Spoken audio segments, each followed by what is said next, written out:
غیاث الدین صاحب یہاں اسٹیج پر بیٹھے ہوئے ارباب سیاست اور مختلف مذاہب کے گرو حضرات، دور و دراز سے آئے ہوئے مہمانان کرام اور جمعیت علماء کے ورکرز، جن کی انتہائی اخلاص و للہیت، قومی حمیت، ملک سے محبت نے اس اجتماع کو بلایا اور کامیاب کیا۔ میں ان سب حضرات کا ممنون کرم ہوں جنہوں نے ملک کے ان حالات میں جن پر آپ کے سامنے ہر شخص نے تشویش کا اظہار کیا ہے، ان حالات میں جمعیت علماء ہند کے اسٹیج سے قومی یکجہتی کے پروگرام کو منعقد کیا اور آپ حضرات نے ان کے بلانے پر لبیک فرمایا اور یہاں تشریف لائے۔ لیکن میں سب سے پہلے جناب پٹیل صاحب مرحوم، جو دارالعلوم دیوبند کے فاضل اور قوم اور ملک کے بے لوث خادم،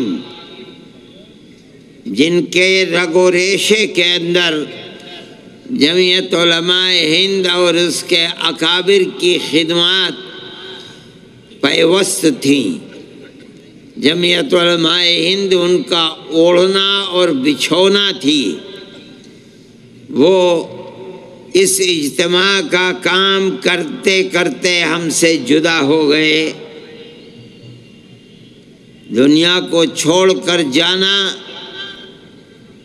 تو ہمارا ایمان ہے کہ جس طرح وہ گئے ہم بھی ہر ایک دنیا سے جائے گا، لیکن محبت ایسی چیز ہے کہ اس ایمان کے باوجود کہ ہمیں بھی جانا ہے، جب ہمارا کوئی محبوب ہم سے جدا ہوتا ہے تو ہمیں اس کی تکلیف ہوتی ہے، لیکن اس کے سوا کوئی چارہ کار بھی نہیں ہے کہ ہم اللہ سے دعا کریں کہ اللہ ان کی بال بال مغفرت فرمائے، درجات کو بلند فرمائے، اپنی جنت میں جگہ عطا فرمائے، ان کے بچوں کی، ان کے پسماندگان کی، ان کے اعزاء کی اللہ نگہبانی فرمائے اور ان سب کی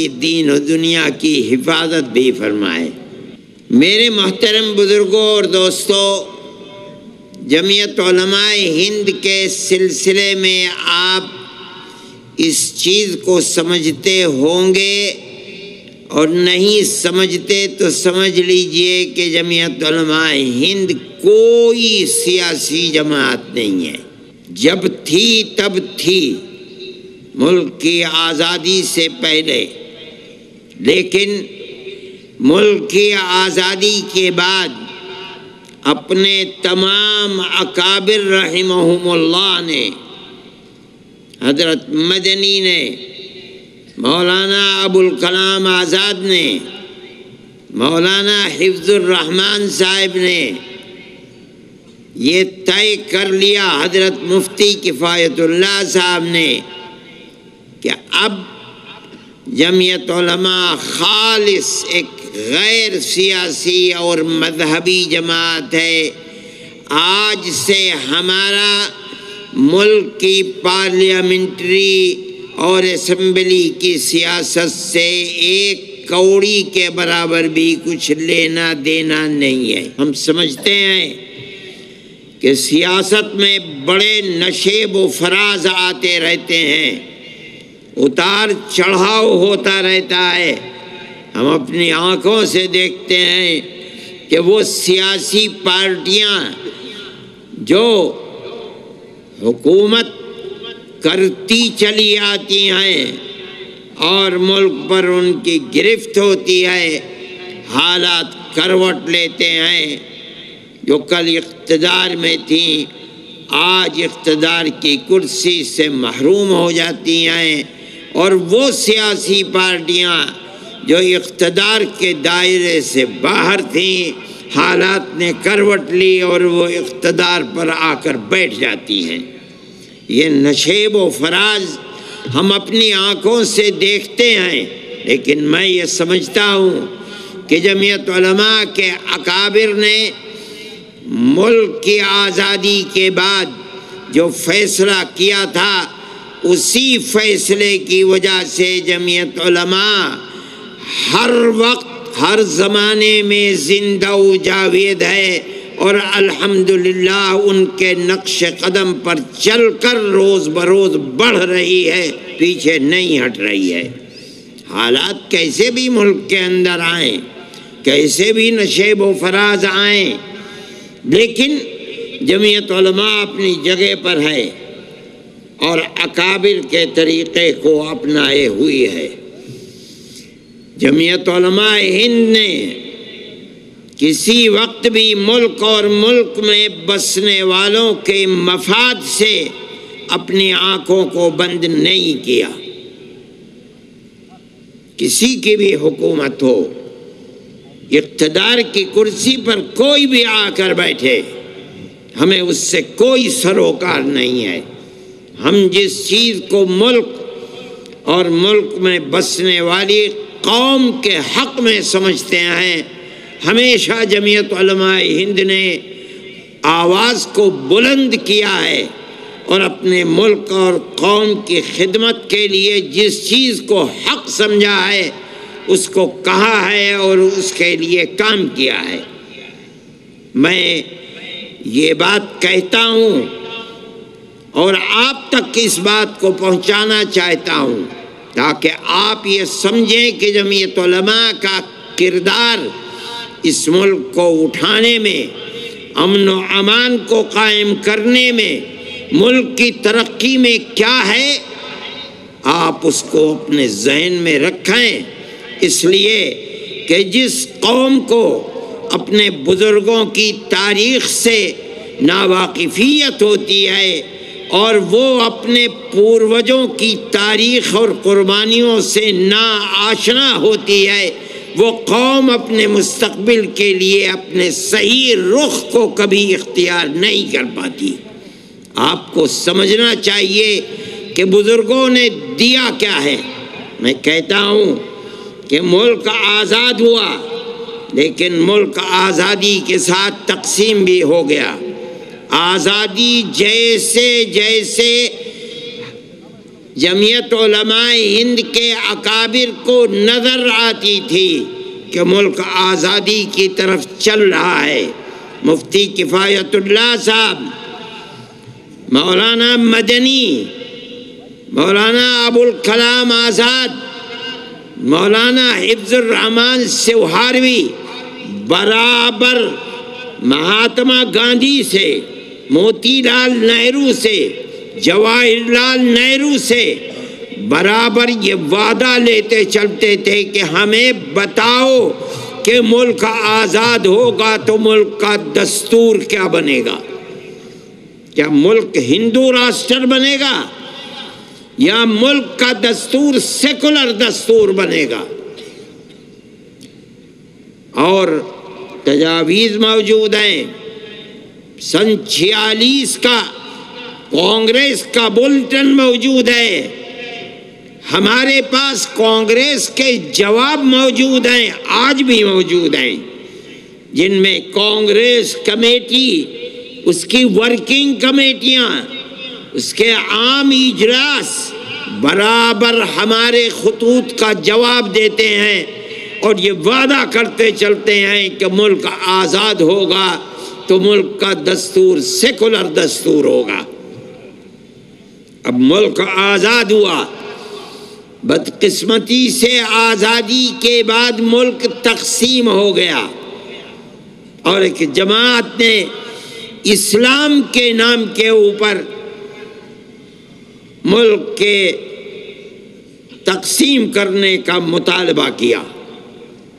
ہمارے اکابر نے اس کی مخالفت کی، ان کے گلے میں جوتوں کا ہار ڈالا گیا، ان کی ٹوپیوں کو اچھالا گیا، ان کی پگڑیوں کو پامال کیا گیا، مگر انہوں نے اپنی قوم اور اپنے ملک کے لیے جس نظریے کو حق سمجھا تھا ہر چیز کو برداشت کیا، مگر ایک بال برابر ان کے پیر میں جنبش نہیں آئی۔ یہاں تک کہ ملک تقسیم ہوا۔ یہ ملک تو اللہ کا ملک ہے، زمین و آسمان وہ جو چاہتا ہے کرتا ہے۔ ملک کی تقسیم کے بعد ہندوستان میں ایک آواز اٹھی، میں نام لینا نہیں چاہتا ہوں، اگر نام لوں گا تو لوگوں کو تکلیف پہنچے گی۔ مولانا ابوالکلام آزاد نے انڈیا ونس فریڈم کے اندر نام لے کر بتایا کہ وہ یہ سمجھتے تھے کہ ملک اسلام کے نام کے اوپر تقسیم ہو گیا، اب ہمارے ملک کا دستور سیکولر دستور نہیں بلکہ مذہبی دستور ہوگا، اور یہ ملک ہندوستان ہندو اسٹیٹ بنے گا، سیکولر اسٹیٹ نہیں بنے گا۔ بڑی قداور شخصیت تھی ملک کی، ان کے ساتھ ایک نظریاتی جماعت تھی، لیکن جمعیت علماء ہند تنہا ایک پتھر تھا جو درمیان میں کھڑا ہوا، اور ہمارے اکابر تنہا تھے۔ اس وقت جماعتیں کہاں تھی؟ آج تو آدمی اپنی جیب میں جماعت لیے پھرتا ہے، صبح کو جماعتیں بنتی ہیں، شام کو ٹوٹتی ہیں۔ اس زمانے میں ملک کے اندر کوئی مسلم ایسی تنظیم نہیں تھی جس کے پاس 150 سال کی قربانیوں بھری تاریخ ہو۔ علماء کی جماعت تھی۔ 1803 میں شاہ عبدالعزیز صاحب محدث دہلوی نے جس دن انگریز نے ایسٹ انڈیا کمپنی نے اعلان کیا تھا کہ آج ملک خدا کا ہے، خلق خدا کی ہے، حکومت اور ملک بادشاہ سلامت کا ہے، لیکن آج سے ملک کے اندر حکم ایسٹ انڈیا کمپنی کا ہے، اس دن شاہ عبدالعزیز صاحب محدث دہلوی نے اعلان کیا تھا کہ آج ہمارا ملک غلام ہو گیا، اس کی آزادی کے لیے جہاد کرنا ہر مسلمان کا فرض ہے۔ یہ پہلی آواز تھی ملک کی آزادی کے لیے، لوگ نہیں جانتے۔ اور پھر یہ آزادی کی آواز کے اندر جان پیدا ہوتی رہی، ان کے شاگرد، ان کے خانوادے کے لوگوں نے اس کو آگے بڑھایا۔ شاہ اسماعیل شہید، سید احمد شہید رحمت اللہ علیہما کو پیدا کیا۔ مولانا نے جو بات کہی تھی اس کی بڑی قیمت چکائی۔ مولانا کو زہر دیا گیا، مولانا کے جسم میں سفید داغ پڑ گئے، مولانا کی جائیداد کو قرق کر لیا گیا، ان کے مدرسے کو دفن کر دیا گیا۔ یہ تمام کچھ ہوا، لیکن وہ مرد مومن تھا، سب کچھ اس نے برداشت کیا، لیکن اس کے پیر میں جنبش نہیں آئی۔ وہ چلے گئے دنیا سے 1824 میں، اور ان دو ان کے پیدا کیے ہوئے لوگوں نے اٹھایا اس کردار کو، اور یہاں تک کہ سن 31 کے اندر وہ بھی بالا کوٹ کے میدان میں شہید ہو گئے۔ ہندوستان کی آزادی کی تاریخ میں دنیا نہیں جانتی، ارباب سیاست بھی نہیں جانتے۔ سب سے پہلا جہاد آزادی سن 1831 کا جہاد آزادی ہے، لیکن جن لوگوں کے سینے کے اندر اپنے ملک کی آزادی کی آگ تھی وہ خاموش نہیں بیٹھے۔ انہوں نے ٹھیک 26-27 سال کے بعد پھر دہلی میں، میرٹھ میں، سہارنپور میں، سنبھل میں، مراد آباد میں، پنجاب میں پھر آزادی کی آگ جلائی۔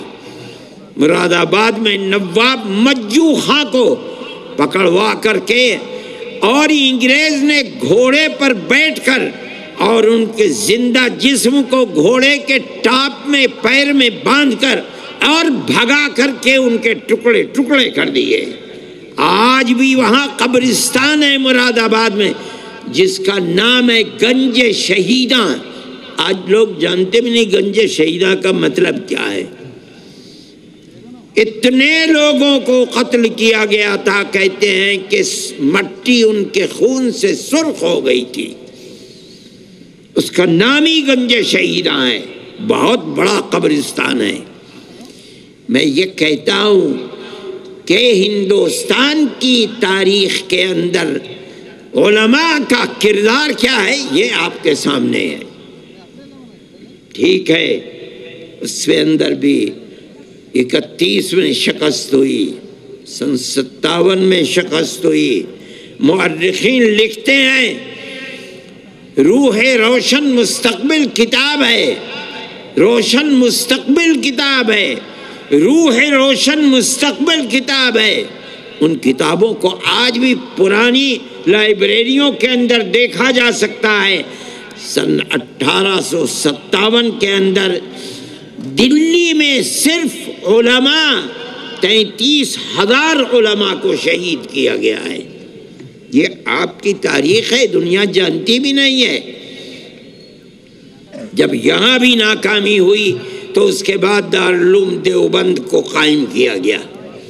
اور وہ بھی عجیب چیز ہے کہ جب عام معافی کا اعلان ہوا تو علماء نے یہ دیکھا کہ وہ لوگ جن کی گھٹی کے اندر انگریز کی دشمنی تھی اور وہ 1857 کے اندر شہید کر دیے گئے، انہی کی یتیم اولاد سڑکوں کے اوپر بھیک مانگ رہی ہے، مرنے والا مر گیا، بیوہ ماں اپنے ناموس کی حفاظت کرتے ہوئے گھر کے اندر بیٹھی ہوئی ہے اور اولاد کے پاس کھانے کو نہیں ہے، وہ بھیک مانگ رہے ہیں۔ چرچ کے لوگ ان کا ہاتھ پکڑ رہے ہیں اور ماں سے کہتے ہیں یہ بچہ ہمیں دو، ہم اس بچے کو مفت پہنائیں گے، مفت کھلائیں گے، مفت پڑھائیں گے اور اس کے بعد اس کو علم دے کر گورنمنٹ کی ملازمت دلائیں گے، یہ اپنے پیٹ کو بھی پالے گا، تمہارے پیٹ کو بھی پالے گا۔ یہ ان کے لیے ایک بہت بڑی چیز تھی کہ جس کا باپ انگریز کی دشمنی کے ملک کی آزادی کے لیے اپنی جان قربان کر دیتا، آج انگریز اسی کے اولاد کو پکڑ کر اپنا وفادار بنا رہی ہے۔ یہ لوگ فقیر تھے، درویش تھے، ان کے پاس کچھ نہیں تھا۔ انہوں نے اعلان کیا، دارالعلوم دیوبند کی بنیاد ڈال دی سن 1866 میں، اور یہ کہا اپنی اولاد ہمیں دو، ہم اسے مفت پڑھائیں گے، مفت لکھائیں گے، مفت کتابیں دیں گے، کھانا دیں گے، اور مجاہد باپ کی اولاد کو مجاہد بنا کر دنیا کے سامنے پیش کریں گے۔ وہ اس میں کامیاب ہوئے۔ یہ حیرت کی بات ہے، انگریز اگر کہتا تھا کہ ہم اس کو کھانا روٹی دیں گے، پڑھائیں گے، اس کا دعویٰ یہ تھا کہ اس کی حکومت کے اندر سورج غروب نہیں ہوتا۔ ہندوستان کی دولت کو انہوں نے لوٹا تھا، وہ لوٹ رہے تھے، ان کے ہاتھ میں طاقت تھی۔ یہ تو درویش لوگ تھے، ان کے پاس صبح کا کھانا ہے تو شام کا نہیں، شام کا ہے تو صبح کا نہیں۔ ان کے اندر کہاں سے یہ طاقت پیدا ہو گئی؟ لیکن آپ یہ دیکھیے، اور 150 سال کی تاریخ میں اس کے اوپر غور کیجئے، ان کے پاس خود کچھ نہیں تھا، انہوں نے مسلمان قوم کو تیار کیا اور کہا کہ ان مدرسوں کی حفاظت کرو، مجاہدین کے ان بچوں کے لیے چندہ جمع کرو، مجاہد کی اولاد کو ملک کے آزادی کے لیے جہاد کرنے والا بناؤ۔